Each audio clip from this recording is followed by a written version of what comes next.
এই ব্রিজটার কথা মনে আছে? ব্রিজের পরে হ্যাঁ, যত লাবণ্য তার কথাই বলি ফিকে পড়ে যায়। আমি কোন সময় ডাকবো তোমায় দিশা হেরে যাই।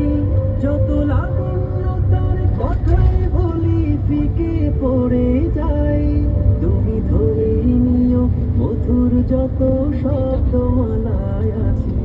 তুমি ধরে নিও মধুর যত শব্দমালায় আছে।